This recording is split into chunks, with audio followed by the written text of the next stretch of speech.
Grace Wilson stared at the positive pregnancy test in her trembling hands, her heart pounding so hard she could hear it echoing in the silence of her tiny apartment bathroom. The two pink lines seemed to mock her from the white plastic stick. 23 years old, unemployed for 2 months, and now pregnant by a man she just discovered was cheating on her with her own coworker. The photos on Trevor's phone had been crystal clear. Him and Jessica from the marketing department at the restaurant where they both worked, tangled together in bed, with timestamps from last weekend when he told Grace he was visiting his sick mother. The betrayal cut deeper than any physical pain she'd ever felt. Grace's phone buzzed with another text from Trevor. "Babe, where are you? I'm at your place but you're not here. Jessica said you seemed upset at work today. Call me back." The audacity made her stomach turn. Jessica had been there when Grace saw the photos. Jessica had watched Grace's face crumble and said nothing. Had probably enjoyed it. With shaking fingers, Grace took a photo of the pregnancy test, then quickly went to her doctor's appointment she'd managed to squeeze in that afternoon. The ultrasound photo showed a tiny blob that would change her entire life. Her baby. Despite everything, a fierce protectiveness already bloomed in her chest. She needed to tell someone before she lost her mind. Her best friend Zoe would know what to do. Zoe always knew what to do. Grace opened her messages and quickly typed, "Z, I need you. Everything fell apart today. Trevor's been cheating with Jessica for months. And now this." She attached both photos and hit send without double-checking the contact. But in her emotional state, her finger had slipped. Instead of hitting Zoe's name, she'd selected Ethan Contractor from her recent contacts. The handyman who'd fixed her sink last month and whose number she'd never deleted. Grace threw herself onto her bed and sobbed until no more tears would come. Her phone remained silent. Even Zoe wasn't answering when she needed her most. 3 hours later, her phone finally chimed. "I don't know who you are, but I can tell you're going through something really difficult. I'm not Zoe, but if you need someone to talk to, I'm here. Sometimes strangers can listen without judgment. Are you safe tonight?" Grace stared at the message, confused. This wasn't Zoe's writing style at all. Then the horrible realization hit her. She scrolled up and saw she'd sent her most private, vulnerable moment to a complete stranger. The contractor she barely knew now had photos of her pregnancy test and ultrasound. Mortification flooded through her. She quickly typed, "Oh God, I'm so sorry. I sent this to the wrong number. Please delete those photos and forget you saw anything. I'm so embarrassed." The response came quickly, "Hey, there's nothing to be embarrassed about. These things happen. I've already forgotten what I saw, but I can't forget that you sounded like someone who needed help. Are you okay? Do you have somewhere safe to stay tonight?" Something in his words made Grace pause. There was genuine concern there, not the mockery or awkwardness she'd expected from a stranger who'd accidentally received such intimate information. "I'm safe," she typed back, though she wasn't sure that was entirely true. Her lease was up next month, she had maybe $300 in her account and no job prospects. "That's good. I know this is strange, but you mentioned everything fell apart today. If you need someone to vent to who doesn't know your situation or the people involved, I'm willing to listen. No judgment, no advice unless you want it. Sometimes it helps to tell someone who's completely outside your world." Grace hesitated. Every rational part of her brain screamed that texting a stranger about her problems was dangerous and foolish. But the emotional part, the part that felt completely alone in the world, was drawn to his kindness. "Why would you want to listen to a stranger's problems?" she asked. "Because everyone deserves to have someone in their corner, even if it's just for a few text messages. And because I've been where you seem to be. That lost, scared feeling when everything you thought you could count on disappears. It sucks and nobody should go through it alone." Grace found herself typing out the whole story. About Trevor, about Jessica, about losing her job when the restaurant cut staff, about being pregnant and terrified and completely unprepared to raise a child alone. She told this stranger things she hadn't even fully admitted to herself yet. His responses were thoughtful, supportive, never preachy or condescending. He asked good questions that helped her think through her feelings instead of spiraling in panic. "What's your name?" she finally asked. "I can't keep thinking of you as the contractor guy." "Ethan. And you're Grace, right? From when I did the work at your place." "Yeah." "Ethan, thank you for not making this weird or hanging up on the crazy pregnant lady who texted you by accident." "Grace, you're not crazy. You're dealing with a lot of really hard stuff that would overwhelm anyone. You're stronger than you think." As Grace finally drifted off to sleep that night, she felt something she hadn't felt in months: hope. Maybe, just maybe, she wasn't as alone as she'd thought. Have you ever experienced a moment when a complete stranger showed you more kindness than the people closest to you? Grace's accidental text is about to change her life forever, but will this mysterious Ethan be the guardian angel she desperately needs, or is there more to his story? Subscribe to find out how one wrong number becomes the right choice, and share in the comments if you've ever had an unexpected encounter that changed your perspective on life. Grace woke up the next morning with swollen eyes and a phone full of missed calls from Trevor. She turned off her phone sometime after midnight, unable to handle his increasingly angry messages demanding to know where she was and why she wasn't answering him. The first thing she did was check her conversation with Ethan, half convinced she'd dreamed the kindness of a stranger. But there it was, their entire exchange, ending with his reassurance that she was stronger than she thought.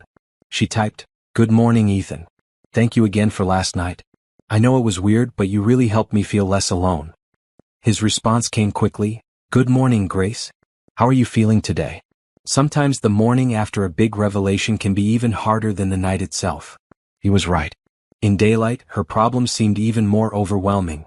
No job, limited savings, a baby on the way, and an unfaithful boyfriend who still didn't know about the pregnancy. Honestly, terrified. I have to figure out so much and I don't even know where to start. What feels like the most urgent thing right now?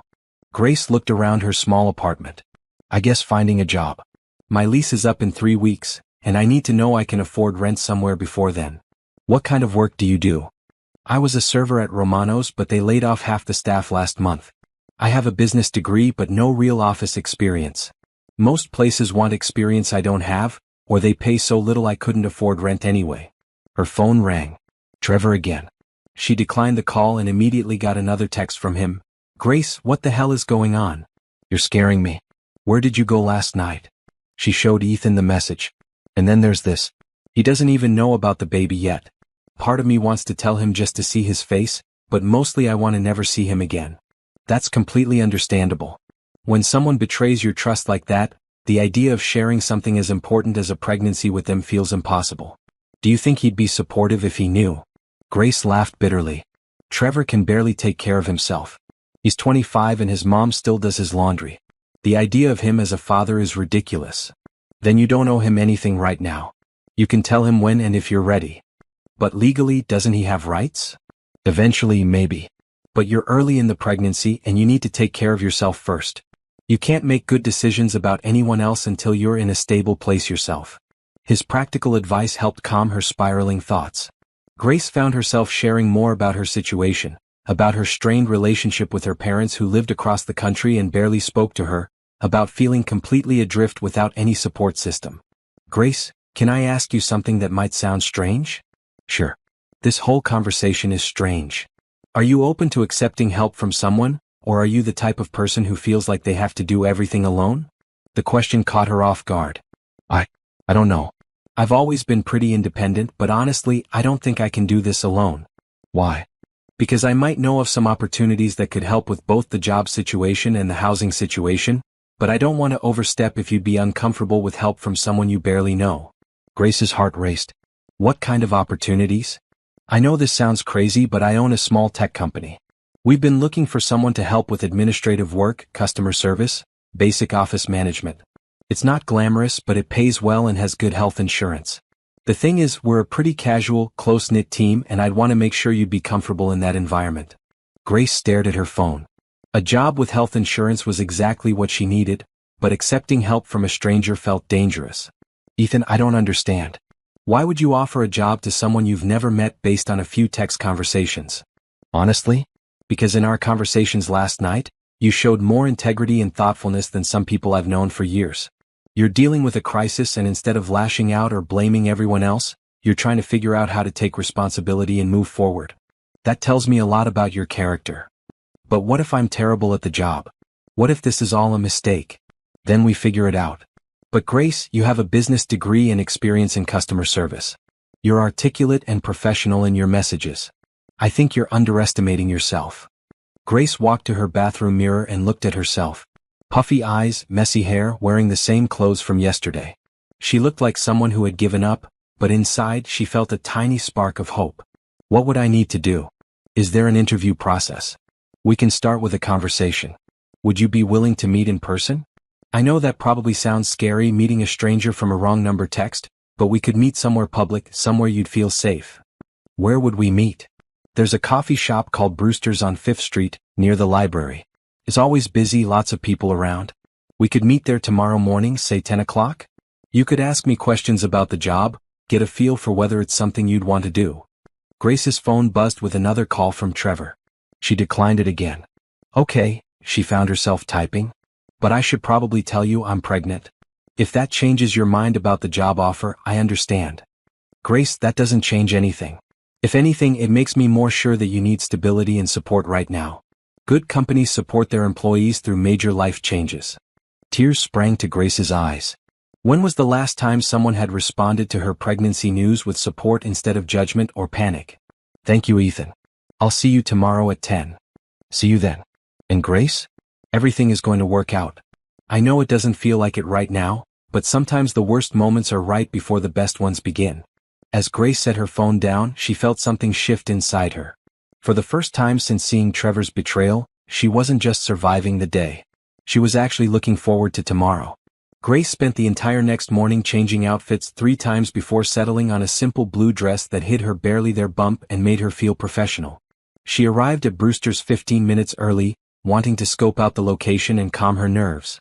The coffee shop was exactly as Ethan had described, busy, bright, with large windows and plenty of people around. She ordered a decaf latte and found a table near the window where she could watch for him. At exactly 10 o'clock, a tall man with kind eyes and an easy smile walked through the door, scanning the room. Grace waved tentatively and his face lit up with recognition. Grace? He approached her table with a warm smile. I'm Ethan. She'd expected someone older, maybe more corporate-looking based on his mention of owning a tech company. Instead, Ethan looked like he was in his early 30s, wearing jeans and a casual button-down shirt that suggested he was more concerned with comfort than impressing anyone. Thank you for meeting me, Grace said as he sat down. I have to admit, this is the strangest job interview I've ever had. Ethan laughed. Well, let's not call it an interview yet. Let's just call it 2 people having coffee and talking about possibilities. He asked about her background, her degree, her experience at the restaurant. Grace found herself relaxing as they talked, surprised by how easy he was to talk to in person. He listened carefully to her answers and asked thoughtful follow-up questions. So tell me about this company, Grace said. What do you do? We develop apps and software solutions for small businesses. Nothing too exciting, mostly helping local companies manage their customer relationships, track inventory, handle scheduling. The kind of behind-the-scenes stuff that makes businesses run smoother. And you need administrative help? Desperately. We're at that awkward stage where we're too busy to handle everything ourselves, but not quite big enough for multiple specialized positions. I need someone who can help with customer emails, answer phones, do some basic bookkeeping, maybe help with project coordination. It would be varied work, which could be good or bad depending on your perspective. Grace nodded. Varied sounds good to me. I get bored doing the same thing all day. They talked for over an hour about the job responsibilities, the company culture, the benefits package. The health insurance alone would solve one of Grace's biggest worries. Ethan, can I ask you something direct? Of course. Why are you doing this? Really? You don't know me at all. For all you know, I could be unstable or incompetent or... Grace, let me ask you something. Last night, when you were at your lowest point, scared and alone and dealing with betrayal, what did you do? I don't understand. You reached out for help. You were vulnerable with someone, even accidentally. You took responsibility for your situation instead of just wallowing in it. You were honest about your fears and your needs. Do you know how rare that is? Grace shook her head. Most people, when they're scared, either shut down completely or lash out at everyone around them. You did neither. You stayed open to connection and support. That tells me more about your character than any resume could. After they parted ways, Grace walked home feeling lighter than she had in weeks.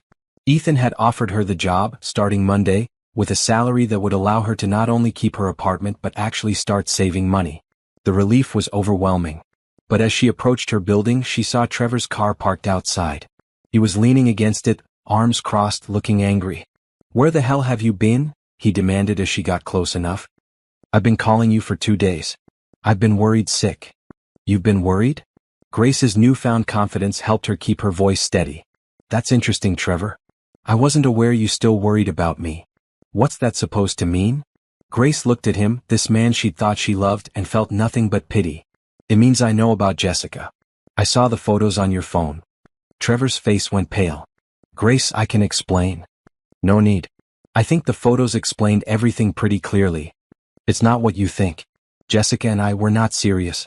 It's just been a few times when we were working late and… Trevor, stop. Just stop talking. Grace walked past him toward her building entrance, but he grabbed her arm. Grace, please. Let's talk about this. We can work it out. I love you. She turned to look at him, and for a moment she almost felt sorry for him. If you loved me, you wouldn't have spent months lying to me and sleeping with someone else. But we can fix this. I'll stop seeing Jessica. We can go to counseling or whatever you want. Grace gently pulled her arm free. Trevor, there's nothing to fix. We're done. You can't just throw away 2 years because of one mistake. One mistake. Trevor, this wasn't one night of poor judgment. This was months of deliberate choices. Months of lying to my face while you were with her. As she walked away, Trevor called after her, You'll regret this, Grace. You think you can do better than me? You'll be back. Grace didn't turn around. She climbed the stairs to her apartment, closed the door behind her, and for the first time since this all began, she smiled. She wouldn't be back.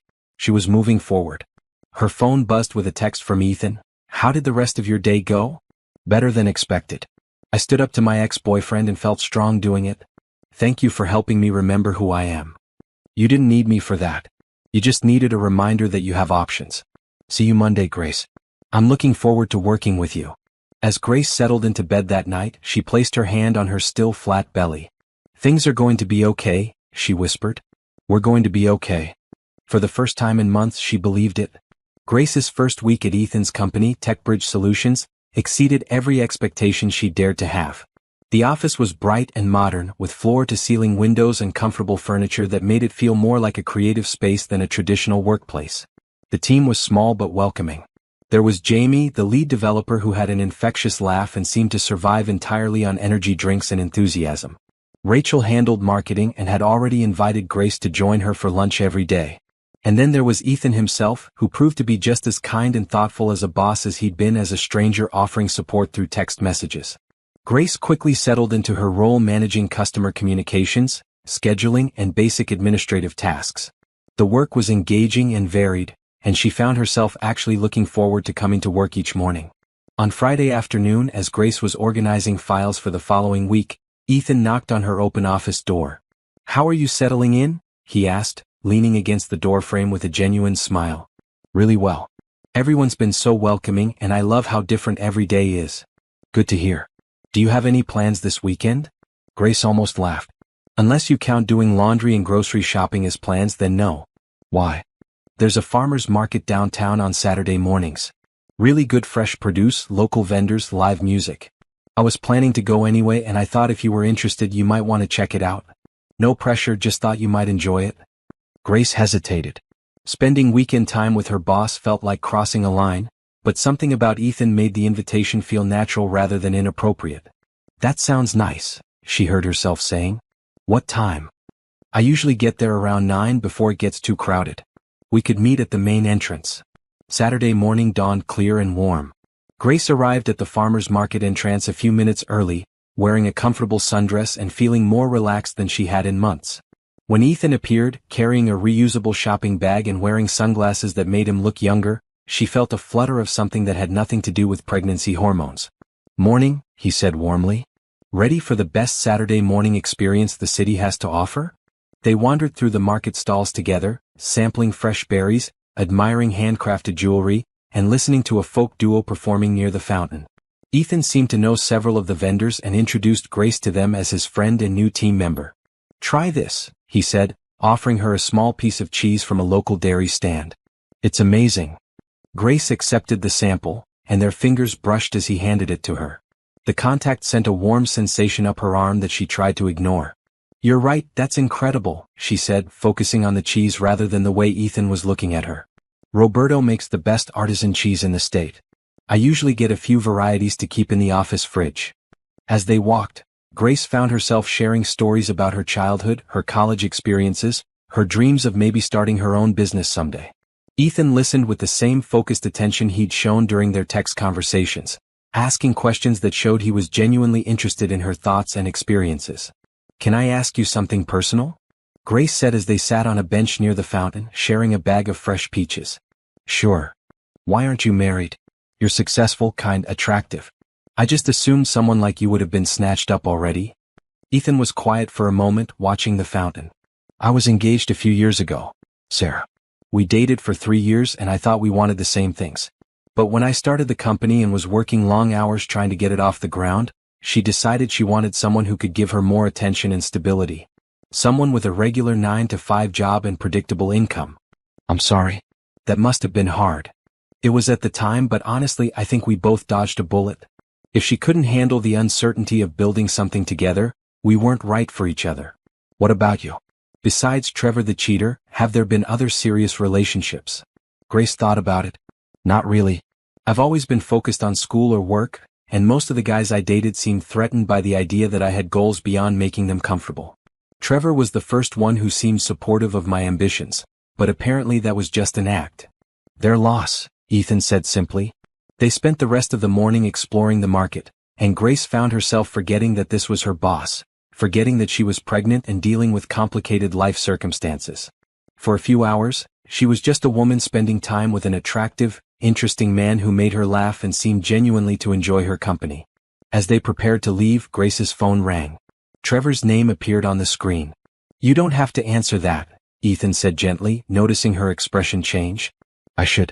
He's been calling all week and maybe if I talk to him once he'll stop. Grace answered the call, stepping a few feet away from Ethan. Trevor, what do you want? Grace, thank God you answered. We need to talk. I miss you so much and I know we can work this out. We've been over this. There's nothing to work out. But there is. I love you, Grace. What Jessica and I had, it didn't mean anything. She was just convenient, you know? You're the one I want to be with. The casual cruelty of his words made Grace's stomach turn. Did you just call Jessica convenient? She's not important. You are. Come on, babe, let's just forget this whole thing happened. Grace looked over at Ethan, who was pretending to study a display of handmade soaps while clearly trying to give her privacy. The contrast between Trevor's selfishness and Ethan's consistent kindness was stark. Trevor, I'm hanging up now. Please stop calling me. Grace, wait. There's something I need to tell you. But Grace had already ended the call and turned off her phone. Everything okay? Ethan asked gently. It will be. Some people just can't accept that their actions have consequences.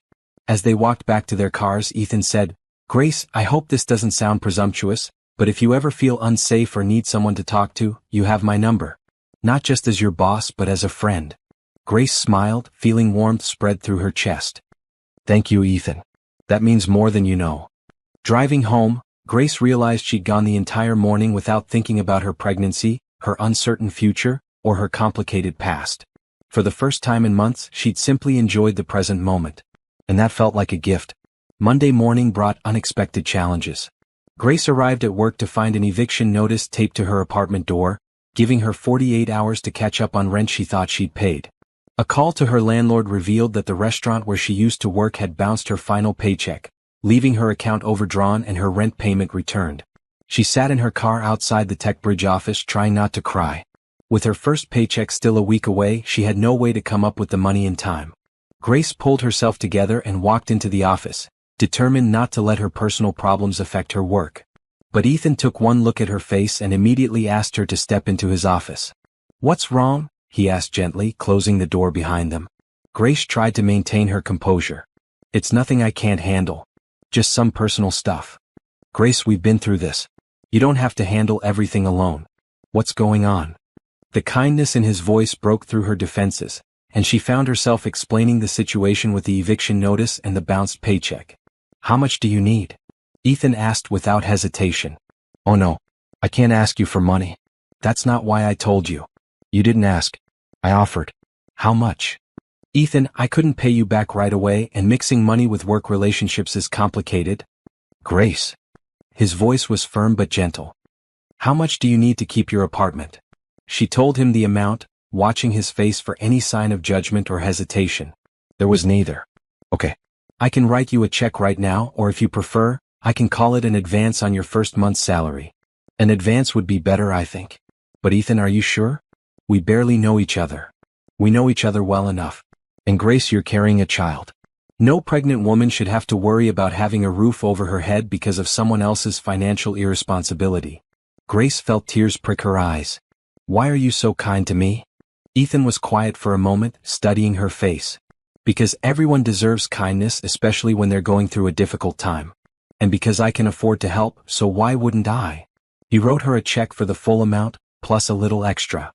Get your rent caught up and use the extra for groceries or whatever else you need. Consider it a welcome bonus. I don't know how to thank you. Just keep being the amazing person you are. That's thanks enough. The relief Grace felt was overwhelming. She'd gone from facing homelessness to having security, all because of the generosity of a man who owed her nothing. That afternoon, after she'd paid her rent and resolved the issue with her landlord, Grace returned to find a gift bag on her desk. Inside was a collection of herbal teas, a pregnancy nutrition book, and a note that read, "Thought these might be helpful. Take care of yourself and that baby." Grace looked up to find Ethan watching her from his office doorway. "You didn't have to do this," she said, holding up the bag. "I know. I wanted to." Over the following days, Grace began to notice other small kindnesses. Her favorite coffee appeared on her desk each morning, made with decaf without her having to ask. When she mentioned feeling tired in the afternoons, a comfortable reading chair appeared in the break room. When she casually mentioned craving fresh fruit, a bowl of perfectly ripe pears showed up in the kitchen. "Ethan," she said on Thursday afternoon, "you have to stop spoiling me." "I'm not spoiling you. I'm taking care of someone I care about." The simple honesty of his statement made Grace's heart race. "You care about me?" "Of course I care about you. You're part of our team now, and more than that, you're becoming a good friend." Friend. The word should have been reassuring, but instead, it left Grace feeling slightly disappointed, though she couldn't quite explain why. That evening, as Grace was packing up to leave, her phone rang. "Trevor again." "Grace, please don't hang up. I really need to talk to you." "Trevor, I've asked you to stop calling." "I know, but this is important. Can we meet somewhere? Just for coffee?" "No. Grace, please. There's something I need to tell you about Jessica. Something you deserve to know." Despite herself, Grace was curious. "What about Jessica?" "Not over the phone. Meet me at that diner on Oak Street. The one we used to go to. Just for 20 minutes. Grace looked through the office window at Ethan, who was still working at his computer. She thought about his kindness, his genuine care for her well-being, and compared it to Trevor's month of lies and manipulation. "Fine. 20 minutes. But then you leave me alone." "Deal. I'll be there in an hour." Grace hung up and immediately regretted agreeing to meet him. But her curiosity was stronger than her caution. "Everything okay?" Ethan asked, appearing beside her desk. "Trevor wants to meet to tell me something about Jessica. I probably shouldn't go, but you're curious about what he might say." "Exactly. Do you want company? I could come along, stay at another table, just be there in case you need backup." Grace was touched by the offer. "That's sweet, but I think I need to handle this myself. Besides, what could he possibly do in a public diner? Probably nothing. But Grace, trust your instincts. If something feels off, just leave." "I will. Thank you for caring enough to offer." As Grace drove to meet Trevor, she found herself thinking not about what he might tell her, but about how different Ethan's care felt from anything she'd experienced before. With Trevor, she'd always felt like she was being managed or manipulated. With Ethan, she felt genuinely supported and valued. Whatever Trevor had to say, it wouldn't change the fact that her future was looking brighter than it had in months. And that was largely due to a man who'd shown her more kindness in a few weeks than Trevor had in 2 years. The diner meeting with Trevor had been exactly as unproductive as Grace expected. He'd rambled for 20 minutes about how Jessica had thrown herself at him, and how it didn't mean anything, completely missing the point that his betrayal wasn't just about sex but about trust, respect, and the fundamental dishonesty that had defined the last months of their relationship. When he'd finally gotten around to asking if she was seeing someone else because she seemed different, Grace had simply told him that she was focusing on herself and her future, thanked him for the closure, and left. The next morning at work, Ethan took one look at her face and said, "How did it go with Trevor?" "About as well as expected. He's convinced that if he can just explain enough, I'll realize that months of cheating was just a misunderstanding." "Some people will do anything to avoid taking responsibility for their actions," Ethan said thoughtfully. "Are you okay?" "I'm fine. Actually, I'm better than fine." Seeing him reminded me of how much my life has improved since I stopped making excuses for someone who didn't deserve them. Ethan smiled. "Good for you. You deserve better than someone who treats you like an option." As the weeks passed, Grace found herself looking forward to her daily interactions with Ethan more than she wanted to admit. Their conversations had evolved beyond polite workplace exchanges into genuine friendship. He asked about her doctor's appointments, remembered details about her pregnancy symptoms, and seemed genuinely interested in her thoughts about becoming a mother. "How are you feeling about the big ultrasound next week?" he asked one afternoon as they worked together organizing client files. "Nervous but excited. This is when they can tell the gender and it starts to feel more real somehow. Do you want to know what you're having?" "I think so. I'm a planner. I like knowing what to expect." "That makes sense. Have you started thinking about names?" Grace laughed. "A little. My grandmother's name was Rose and I've always loved that. But I'm trying not to get too attached to any ideas yet. Rose is beautiful. Classic but not too common." Their conversation was interrupted by Jamie calling Ethan away for a technical issue, but Grace found herself smiling as she watched him walk away. The ease of their friendship had become one of her favorite parts of each day. That evening, as Grace was preparing dinner in her small kitchen, her phone rang. It was her mother, calling from California. "Grace, honey, how are you doing?" Grace hadn't spoken to her parents since briefly mentioning her breakup with Trevor a few weeks earlier. Her relationship with them was cordial but distant, a result of years of feeling like they were more interested in her achievements than her happiness. "I'm doing well, Mom. How are you and Dad?" "We're fine, dear. Listen, your father and I have been talking and we're worried about you. You broke up with Trevor, you lost your job, and now you're working for some company we've never heard of. Are you sure you're making good decisions?" Grace took a deep breath. She'd been dreading this conversation, but she knew it had to happen eventually. "Mom, there's something I need to tell you. I'm pregnant." The silence on the other end of the phone stretched so long that Grace wondered if the call had dropped. "Mom? Are you there?" "I'm here." "Grace, please tell me you're joking." "I'm not joking. I'm about 3 months along." "Oh, Grace, how could you let this happen? What are you going to do? Is Trevor the father? Are you getting back together with him?" The disappointment in her mother's voice was exactly what Grace had expected, but it still stung. "Trevor is the father, but we're not getting back together. He was cheating on me, Mom. For months." "Well, that's unfortunate, but Grace, you're going to be a single mother. Do you have any idea how difficult that will be? How are you going to support a child on your own?" "I have a good job with benefits and I'm managing just fine. For now, maybe. But what about when the baby comes? What about childcare costs? What about your career? Grace, you need to think practically about this." Grace felt her chest tighten with familiar anxiety. Her mother had always been able to make her feel like every decision she made was wrong, every plan insufficient. "Mom, I know it's not ideal, but I can handle this." "Can you?" "Because if you can't, your father and I think you should consider other options. There's no shame in making a practical choice." Grace understood exactly what her mother was suggesting, and the casualness of it made her stomach turn. "Mom, I'm keeping my baby. That's not up for discussion." "Grace, be realistic. You're 23, single, and barely making ends meet." "I'm not barely making ends meet. I have a good job, a supportive boss, and I'm building a stable life for myself and my child." "A supportive boss?" "Grace, please tell me you're not getting emotionally involved with someone you work for. That's a recipe for disaster." Grace felt heat rise in her cheeks. "It's not like that. Ethan is just a friend who's been kind to me during a difficult time." "Ethan? The man who owns this company you're working for?" "Grace, men don't help women they barely know out of pure kindness. What does he want from you?" "He doesn't want anything from me, Mom.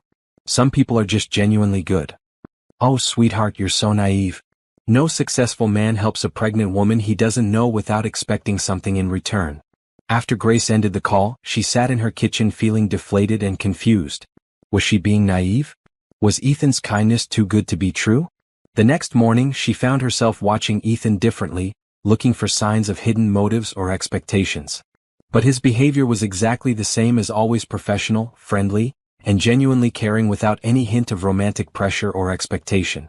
When he brought her a cup of herbal tea mid-morning, asking how she'd slept and if she needed anything for her upcoming doctor's appointment, Grace felt ashamed of her suspicions. "Ethan, can I ask you something?" "Sure. Why do you help me so much?" "My mom seems to think that men don't help women without expecting something in return." Ethan set down his coffee and looked at her seriously. "Grace, has anything I've done or said made you feel uncomfortable or pressured in any way?" "No, never." "Have I ever made you feel like my help came with strings attached?" "No. Then why are you questioning it now? Grace sighed. Because my mother made me feel like I'm being stupid and naive for trusting you. Your mother doesn't know me. She doesn't know our situation. Grace, I help you because you're a good person going through a challenging time, and I'm in a position to make things easier for you. That's it. No hidden agenda, no expectations beyond hoping you'll be happy and healthy. But surely you must want something. I want you to feel secure and supported so you can focus on your work and your pregnancy without constant stress. I want you to know that you have friends who care about your well-being. Is that so hard to believe? Grace looked into his eyes and saw nothing but sincerity. I guess I'm not used to kindness without conditions. Then you've been around the wrong people. Grace, good people exist. People who help others simply because they can, because it's the right thing to do. You don't have to be suspicious of every gesture of friendship. That afternoon, Grace's ultrasound appointment confirmed what she'd suspected. She was having a daughter. As she drove back to the office, she felt a surge of excitement mixed with determination. Her daughter would grow up knowing that she was loved and wanted, that her mother was strong and capable of providing for them both. When she walked into the office, Ethan looked up expectantly. It's a girl, Grace announced with a smile. Congratulations, Ethan said warmly. How are you feeling? Happy, scared, excited, ready to prove everyone wrong who thinks I can't do this. You're going to be an amazing mother, Grace. That little girl is lucky to have you. As Grace settled back into work, she realized something had shifted. Her mother's words, instead of making her doubt Ethan's motives, had actually clarified something important. She didn't want to live in a world where kindness was always suspect, where friendship was impossible without hidden agendas. Ethan had shown her what genuine care looked like, and she wasn't going to let anyone's cynicism make her suspicious of something so rare and valuable. Her daughter would grow up in a world where Grace had learned to recognize and appreciate true friendship, and that felt like the best gift she could give her. Could Grace's newfound happiness and security be threatened by the return of someone from her past? As her pregnancy progresses and her bond with Ethan deepens, will old complications resurface to test everything she's built? Don't miss what happens next. Subscribe now and let us know in the comments what you think Trevor's real motives are for suddenly wanting back into Grace's life. At 26 weeks pregnant, Grace had settled into a comfortable routine. Her work at TechBridge had expanded to include helping with client presentations and basic project coordination, tasks that challenged her and made her feel valuable. Her friendship with Ethan had deepened into something steady and reliable, the kind of relationship she'd never experienced before. She was leaving her doctor's appointment on a Tuesday afternoon, feeling good about her healthy pregnancy progress, when she spotted Trevor's car parked outside her apartment building. Again. This was the third time in 2 weeks he'd shown up unannounced, and Grace was getting tired of it. She'd been polite but firm in telling him she didn't want to reconcile, but he seemed unable or unwilling to accept her decision. As she approached the building entrance, Trevor got out of his car. Grace, we need to talk. Trevor, I've asked you to stop showing up here. If you want to discuss something, you can call first. You don't answer my calls anymore. Because we don't have anything to discuss. Trevor stepped closer, and Grace noticed he looked different. Thinner, with dark circles under his eyes and a nervous energy that hadn't been there before. There's something you don't know, he said. About why Jessica and about what really happened. Trevor, I don't care what happened. It doesn't change anything. It might. Grace, I got into some trouble. Financial trouble. Jessica helped me out of it, and one thing led to another. Grace stared at him. Are you telling me you cheated on me because Jessica gave you money? It's not that simple. I owed some people money, serious money, and Jessica offered to help if you what, Trevor? If you slept with her? She said she'd always had feelings for me and she was willing to help with the debt if we could be together sometimes. I never meant for it to become a regular thing. Grace felt sick. So you prostituted yourself to pay off gambling debts. It wasn't like that. It was exactly like that. Trevor, that's disgusting. And somehow you think telling me this makes it better. I'm telling you because I want you to understand that it wasn't about not loving you. I was desperate and I made a terrible mistake. Grace shook her head in disbelief. A mistake? Trevor, you had an ongoing affair for months because someone paid you for it. That's not a mistake, that's a series of deliberate choices. But now the debt is paid off and Jessica and I are done. We can start fresh. Start fresh? Trevor, do you hear yourself? You think I would want to be with someone who sold himself for money and lied to me about it? Grace, please. I know it sounds bad, but it sounds bad because it is bad. Trevor, even if I could somehow get past the cheating, which I can't, You just told me you're the kind of person who makes deals with people you owe money to. What happens the next time you get in financial trouble? What happens when you need something and think you can manipulate or use someone to get it? I've learned my lesson. I would never. You would never what? Never lie to someone who trusts you? Never put your immediate needs ahead of your relationship? Trevor, you've already proven exactly who you are. Grace started walking toward her building, but Trevor followed. Grace, wait. There's something else you should know about your new boss. She stopped and turned around. What about Ethan?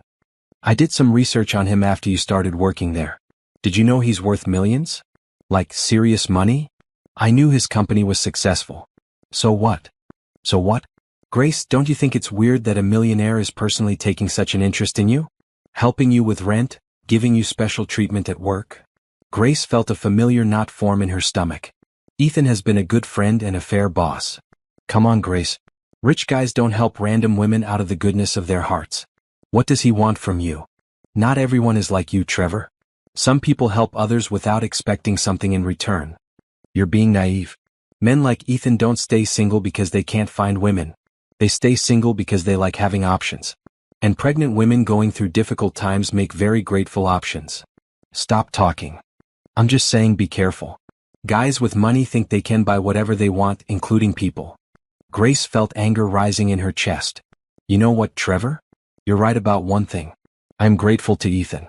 I'm grateful that he showed me what it looks like when someone treats me with respect and kindness. I'm grateful that he helped me realize how little those things existed in my relationship with you. Grace. I'm grateful that he never once made me feel like I owed him anything for his friendship. I'm grateful that he's never lied to me, never betrayed my trust, never made me question my own worth. But don't you see? That's exactly how guys like him operate. They make you dependent on them, make you grateful, and then what, Trevor? Then they continue being kind and respectful and supportive? Oh, how terrible for me. Trevor's face hardened. Fine. But when he shows his true colors, don't come crying to me. I won't be coming to you for anything, Trevor. Please stop coming here. Please stop calling. We're done, and we have been done since the day I found those photos. What about the baby, Grace? Don't I have a right to know my own child? Grace had been dreading this conversation. Legally, yes, you probably have rights. But Trevor, ask yourself honestly, what kind of father would you be? You can't manage your own finances, your own relationships, your own basic responsibilities. What could you possibly offer a child besides instability and poor judgment? I could change. I could be better. Maybe you could. But I'm not going to risk my daughter's well-being on your maybes. If you want to be part of her life eventually, you need to prove you can be stable and trustworthy. And that means getting your life together on your own, not trying to get back together with me as a shortcut to fatherhood. Grace walked into her building, leaving Trevor standing alone on the sidewalk. As she climbed the stairs to her apartment, her phone rang. It was Ethan. Hey, she answered, surprised by how much relief she felt just hearing his voice. Hi. How did your appointment go today? Good. Everything looks healthy and normal. That's great news. Are you okay? You sound stressed. Grace unlocked her apartment door and sat down heavily on her couch. Trevor was waiting for me when I got home. He wanted to explain why he cheated, and then he made some comments about you that really bothered me. What kind of comments? He seems to think that your kindness to me must have ulterior motives. He did research on your net worth and thinks you're trying to manipulate me somehow. Ethan was quiet for a moment. How do you feel about what he said? Confused. Angry. A little scared that maybe everyone thinks I'm being naive. Grace, do you trust me? Yes. Do you feel safe with me? Yes. Have I ever made you feel uncomfortable or pressured? Never. Then Trevor's opinions don't matter. He's trying to undermine your confidence in your own judgment because he wants you to doubt the good things in your life and come back to him. Grace felt some of the tension leave her shoulders. That makes sense. Grace, I want you to know something. My financial situation doesn't change who I am or how I treat people. I don't help you because I'm wealthy, and I don't expect anything from you because I'm wealthy. I help you because I care about you, and I expect nothing from you because friendship doesn't work that way. Thank you for saying that. I mean it. And Grace? Trevor is wrong about something else too. You're not naive. You're trusting, which is different. You're willing to believe in people's capacity for goodness, and that's a strength, not a weakness. After they hung up, Grace sat in her quiet apartment and placed her hands on her growing belly. Don't worry, baby girl, she whispered. I'm learning to tell the difference between people who lift us up and people who tear us down. We're going to be okay. For the first time since Trevor's unexpected revelation, she actually believed it. The following weeks brought an unexpected peace. Trevor seemed to have finally accepted that Grace wasn't coming back to him, and his calls and unscheduled visits stopped. Grace threw herself into work with renewed energy, taking on additional responsibilities that challenged her and made her feel more valuable to the team. At 30 weeks pregnant, she was finally starting to show significantly, and Ethan had quietly made accommodations without making a big deal of it. Her chair was adjusted for better support, she had flexible scheduling for doctor appointments, and when she mentioned that standing for long periods was getting uncomfortable, a tall stool appeared at the reception desk. "You don't have to treat me like I'm made of glass," Grace said one afternoon after finding yet another small comfort upgrade in her workspace. "I'm not treating you like you're made of glass," Ethan replied with a smile. "I'm treating you like you're growing a human being, which is incredibly hard work. The least I can do is make sure you're comfortable while you're also doing your job." Grace was organizing client files when her phone rang. It was a number she didn't recognize, but something made her answer it. "Grace, this is Jessica. From Romano's." Grace felt her stomach clench. "What do you want, Jessica?" "I need to talk to you. It's about Trevor." "I don't want to hear anything about Trevor. Please just give me 5 minutes. Can we meet somewhere? It's important." Against her better judgment, Grace agreed to meet Jessica at a coffee shop downtown after work. She told Ethan about the call, and he immediately offered to come along. "I appreciate that, but I think I need to handle this myself. Whatever she wants to say, I should hear it alone." "Okay, but call me if you need anything." "And Grace? Trust your instincts. If something feels wrong, just leave." Jessica was already at a corner table when Grace arrived, looking nervous and tired. She'd lost weight since Grace had last seen her, and there was something frantic about her appearance. "Thank you for coming," Jessica said as Grace sat down. "I wasn't sure you would." "I'm here. What do you want?" "I need to tell you the truth about Trevor. About what's been happening since you two broke up." "Jessica, I really don't care what Trevor's doing with his life. You should care about this. Grace, he's been telling people that you're pregnant with his baby and that you're trying to keep him away from his child." Grace felt a chill run down her spine. "What people?" "Everyone. His friends, people at work, even some mutual acquaintances we have. He's painting himself as this wronged father who's being kept from his kid by a vengeful ex-girlfriend. That's ridiculous. He knows exactly why I don't want him in my life. It gets worse. He's also been telling people that your new boss is probably the real father, and that you're lying about the timeline to cover up an affair." Grace stared at Jessica in shock. "He's what?" "He's spreading rumors that you were sleeping with your boss while you were still with him, and that's why you really broke up with him. He says the rich guy is just taking care of his own problem." Grace felt sick. "Why are you telling me this?" Jessica looked down at her hands. "Because I'm the reason Trevor got into debt in the first place. I introduced him to some people I knew who ran poker games, high-stakes stuff. When he started losing big, I felt guilty. So when he asked me for help, you paid his debts in exchange for sex. I thought if I could help him out, maybe we could have something real together. I was stupid and desperate, and I didn't think about what I was doing to you." "No, you didn't. But Grace, when Trevor realized you were really done with him, he got angry. Really angry. He started saying terrible things about you, about your boss, about the baby. I tried to tell him to stop, but he's gotten worse since then." "Worse how?" Jessica leaned forward, her voice dropping. "He's been drinking a lot.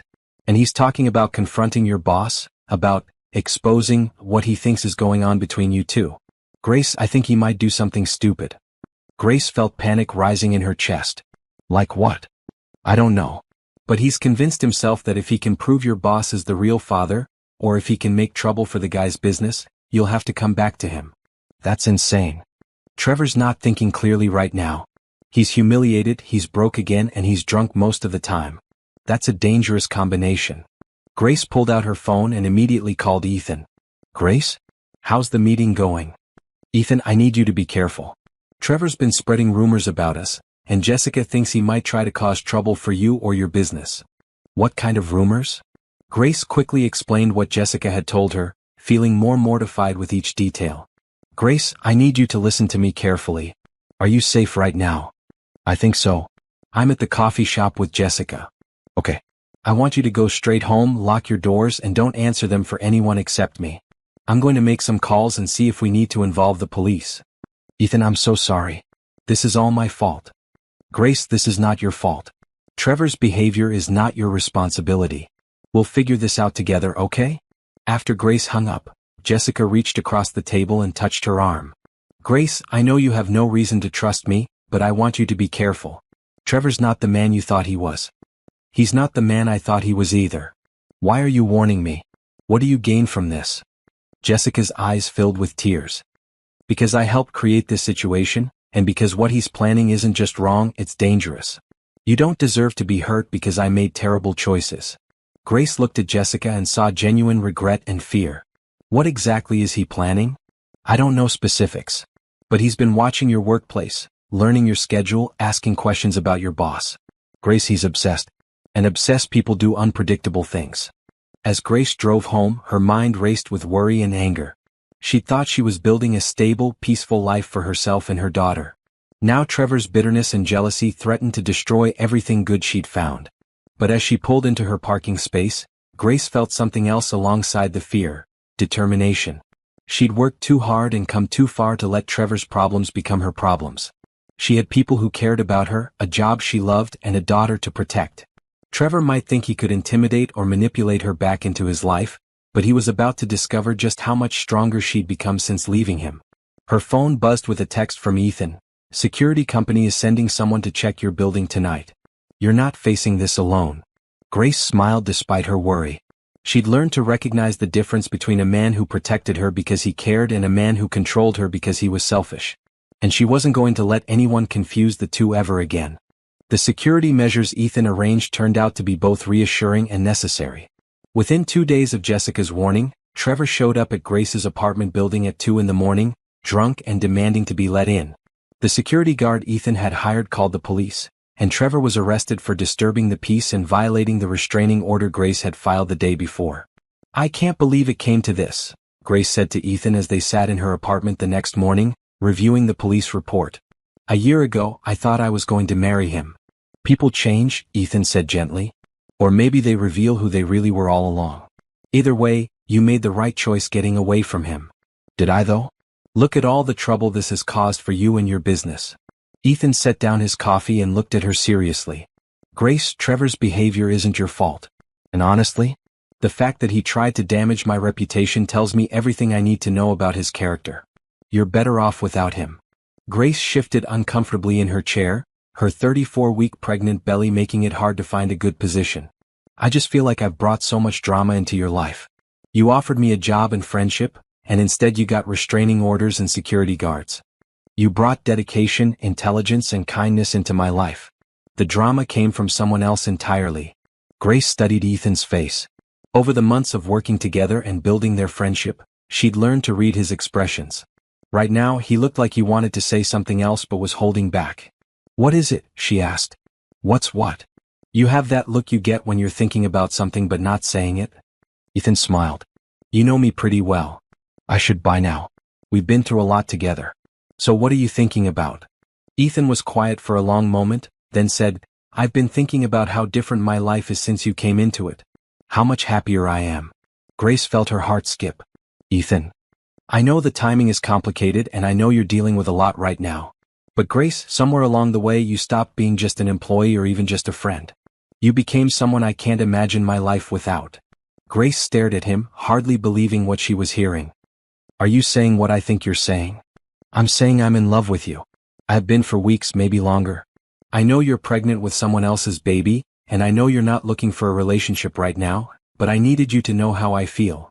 Grace felt tears spring to her eyes. Ethan, You don't have to say anything. I just wanted to be honest about where I stand. But I do have to say something, Grace said, reaching for his hand. 'Cause I love you too. I've been afraid to admit it even to myself because everything felt so complicated and uncertain. But Ethan, you've shown me what love actually looks like.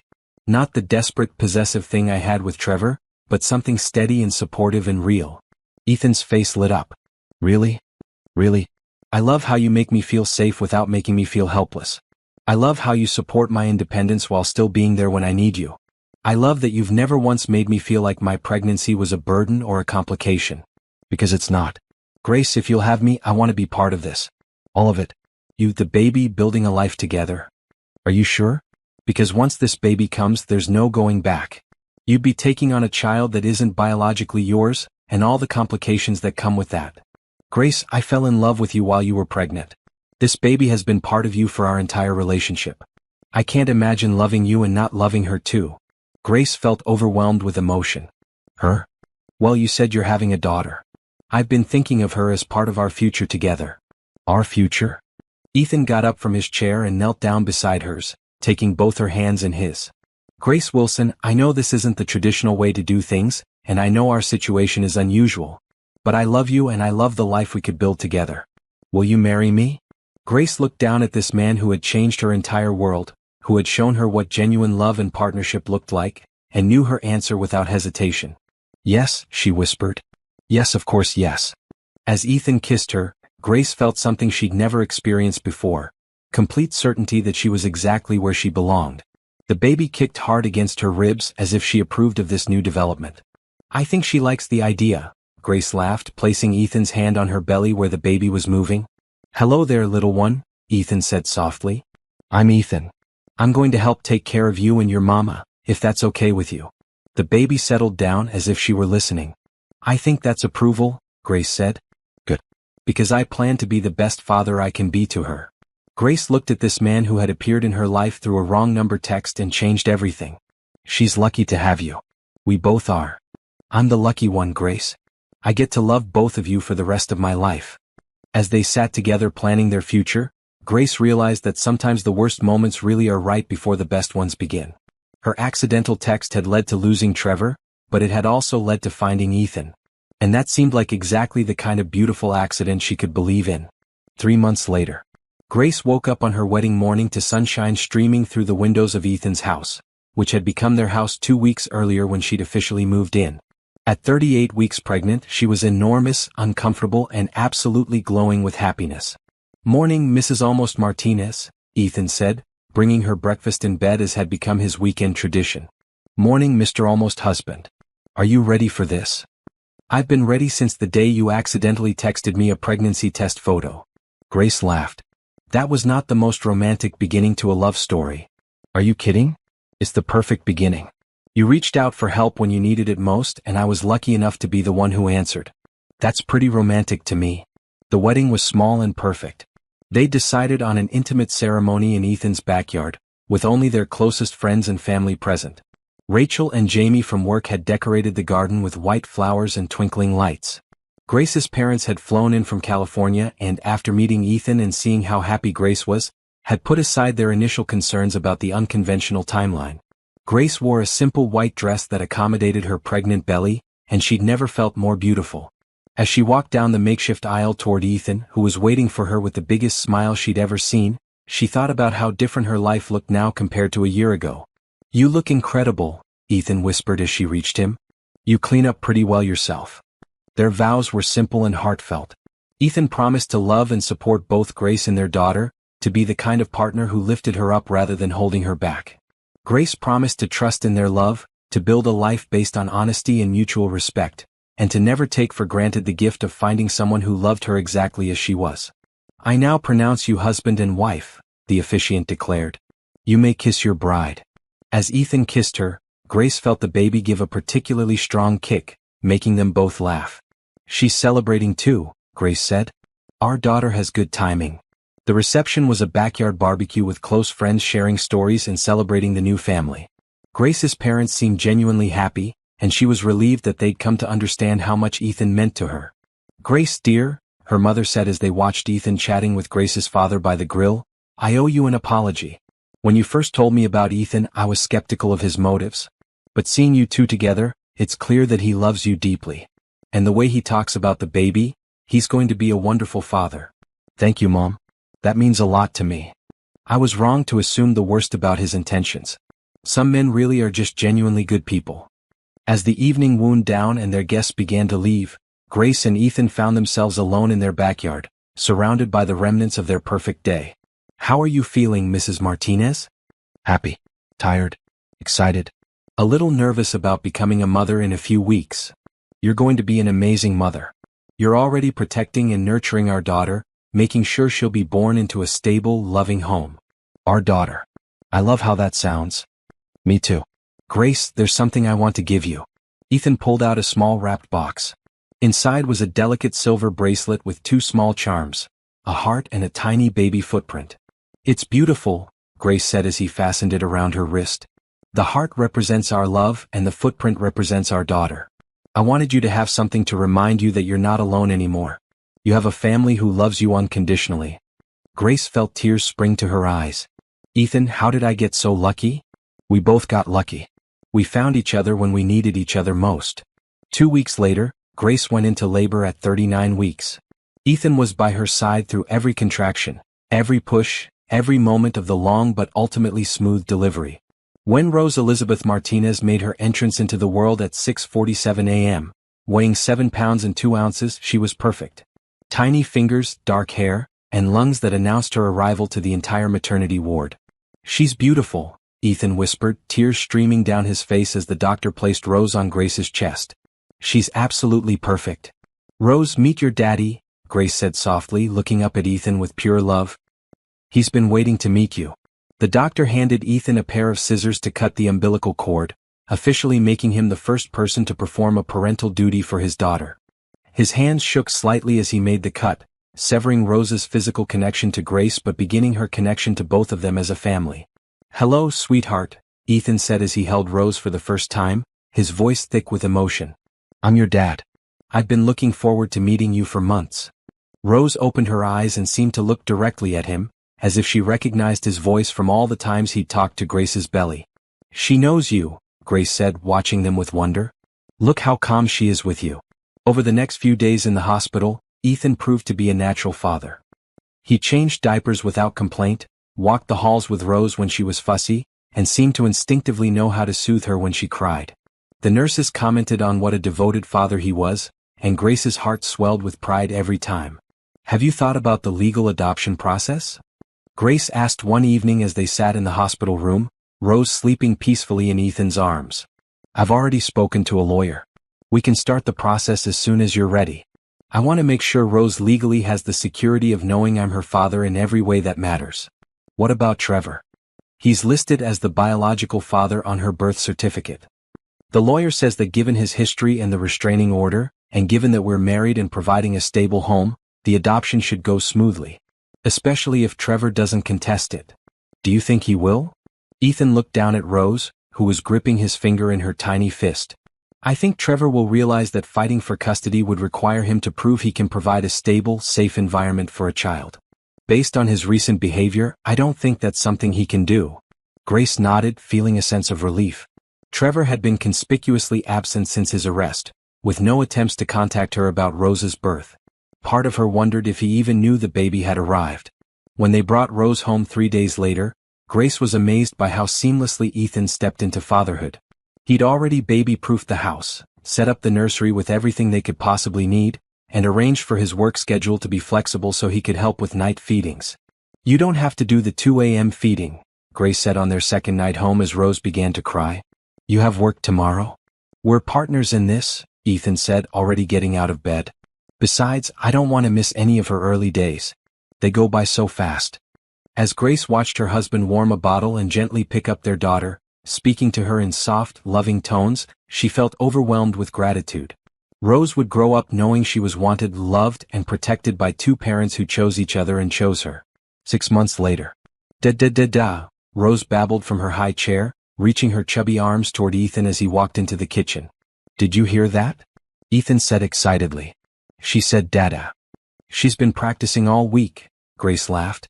She definitely knows who her favorite person is. I'm not her favorite person, Ethan protested, scooping Rose out of her chair and spinning her around. I'm just the one who makes funny faces during breakfast. Rose giggled and grabbed Ethan's nose, clearly delighted with her daddy's attention. The adoption had been finalized the month before, with Trevor signing away his parental rights without contest. Grace had been surprised by how easily he'd agreed, until Jessica called to explain that Trevor had left town after getting into more financial trouble. Apparently, his brief moment of wanting to be a father had passed as quickly as it had arrived.